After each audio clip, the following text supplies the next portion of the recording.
Hey guys, welcome to chapter 6, and this is our first lesson, and we are going to be talking all about rational expressions. To begin with, we are going to do a little bit of a review that I feel like you guys had some issues with last time this came up in this class, and we're going to talk about domain. So what we didn't have last time when we talked about domain is from now on, it's not going to just have this nice number at the bottom. So we're going to be expected to factor and to do different things to find the domain. So the first thing that I want you to know is I really don't care, unless it's like a square root, I don't care about the numerator. The denominator is usually where your focus is going to be because we can't have a 0 in the denominator. Remember, 0 on bottom is no way. So that's what we're going to do first for both of those, is we're going to factor those. So go ahead and do that.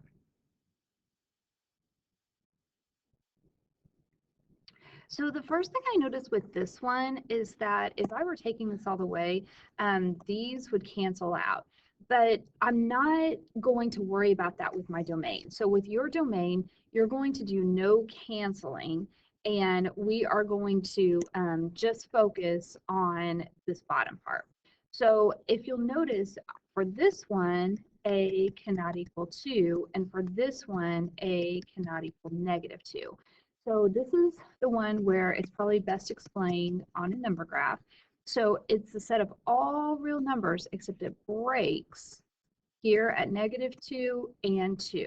So see if you can remember how to write that in terms of interval notation. Okay, so we have kind of three pieces. We have -infinity to -2 right there. We have -2 to +2 right there, and we have 2 to +infinity right there. So this whole thing is going to be the answer for our domain. So now we've had a little refresher. Try this one. Okay, so I showed my number graph right here, and this should be your final answer. So for this one, we're going to do two different things. We are going to find the domain of the rational function, and then we are going to plug in 5 for x and -2 for x. So we're going to have, in addition to finding the domain, we're going to have two different answers for f of x. So go ahead and try to do that. Okay, so this is very similar to this one. So notice the only difference was this was a -2 and this was a +2. And notice our answers are, if you'll compare them, they are exactly the same. So that top part did not affect our new answer.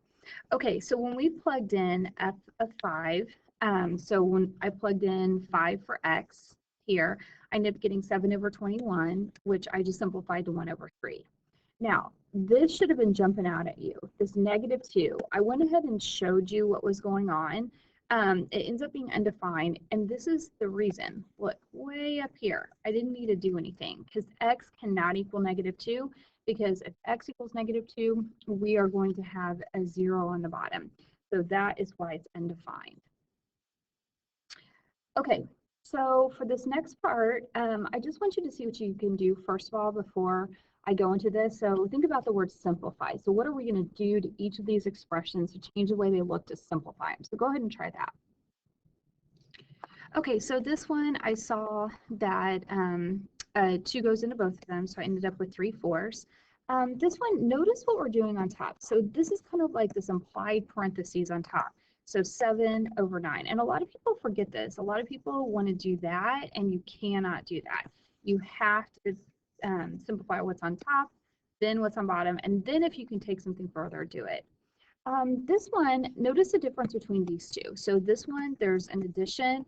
Subtraction is kind of the same thing, so we have to work within that parentheses. But here, everything is being multiplied or like divided. This is the big division. So we can simplify as is. So I have -15/10. 5 goes into both of those. So I simplified that to -3/2. I have 5 x's on top and 12 x's on bottom. So I'm going to be left with 7 x's on bottom. And then I had 17 y's on top and 10 y's on bottom. So I'm left with 7 y's on top. So again, these are all reviews, but we are going to use these concepts to simplify or reduce rational expressions. So we're going to get into these two, but I want to point out this. This is kind of a big deal. So notice what I'm seeing. So here on top, the A is positive. Here, the A is negative. On top, the B is negative. On bottom, the B is positive. So when you have every term opposite on bottom than what it is on top, that is going to simplify out to -1. And that's something just like easy for you to remember. So like for instance, if I had x minus 3 and 3 minus x, my answer would just simply be -1. So just kind of be on the lookout for that. And I want to go ahead and put this in. So just like I said, let me erase this. This right here, you need to take care of this, and then simplify if possible. So in this case, it's the same exact. So I have to simplify this and this before I can do anything. So there is no simplifying this. You never, never, never do that. Okay, so let's go ahead and get into what I'm talking about here. So what we're going to do is simplify this and simplify that. So go ahead and start there. Okay, so I've done that.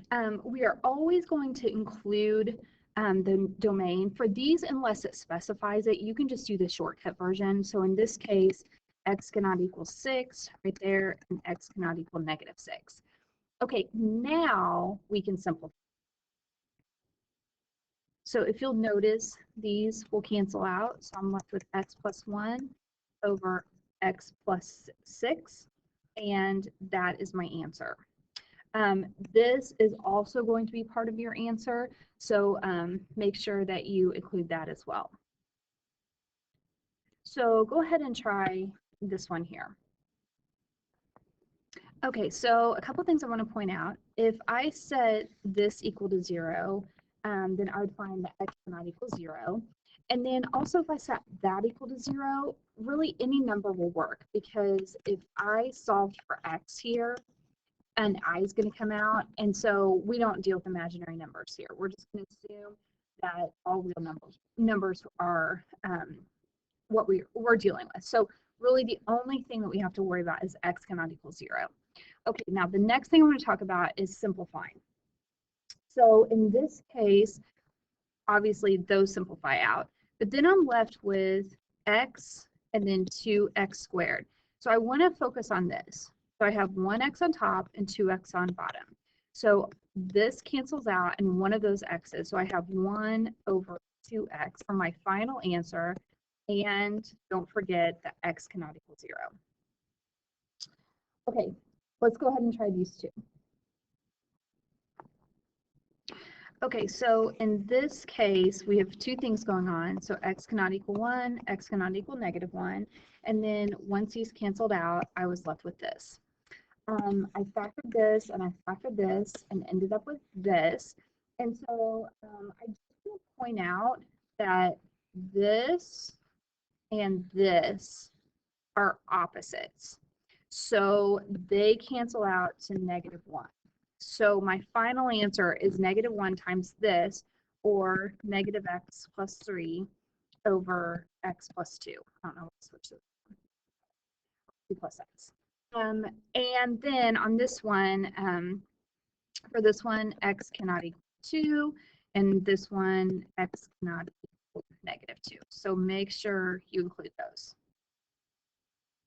And the last thing that we're going to talk about is going to prepare us for a future lesson. So when we're dealing with certain fractions and we have to find a common denominator, we have to build up that denominator. Okay, so what we're talking about is like what is missing in the denominator. So first of all, if we're looking at this, what is going to be the denominator that we want? So it's something that, let's start with the numbers, that 3 and 9 will go into. So that's going to be 9. Something that x squared and x to the third goes into. So on these, you're always going to take the biggest exponent. So a to the third would be our answer, as well as b to the fourth. So that's our common denominator. So now we're going to go back and we're going to ask ourselves, okay, how do we go from here to here? What is missing? Well, let's see. I've got a 3 that's missing. I've got an A that's missing, and I've got a B to the third that's missing. Okay, let's do this one. What's missing over here? Well, we have everything over here that we're missing. And so, so my answer over 9a to the third, b to the fourth is going to be 15a, b to the third. So what we did is we built up, hold on, let me erase this. What we did is we built up this to equal this. And so now we're going to do the same thing. So we're going to assume that this is our common denominator. So let's kind of wrap our mind around what that means. So this is x plus 4, x plus 3. Well, we already have the x plus 3, so we're going to bump this up by x plus 4. So on the top right here, it's going to be x squared plus 6x plus 8. So what I'm doing is I'm multiplying those together over x squared plus 7x plus 12. Now remember what I said. Do not do this and say, oh, I can cancel. No, no, no, don't do that. So this would be our final answer. We might need to factor it. I just don't know at this point. We're just kind of getting you prepared for that. And that is it.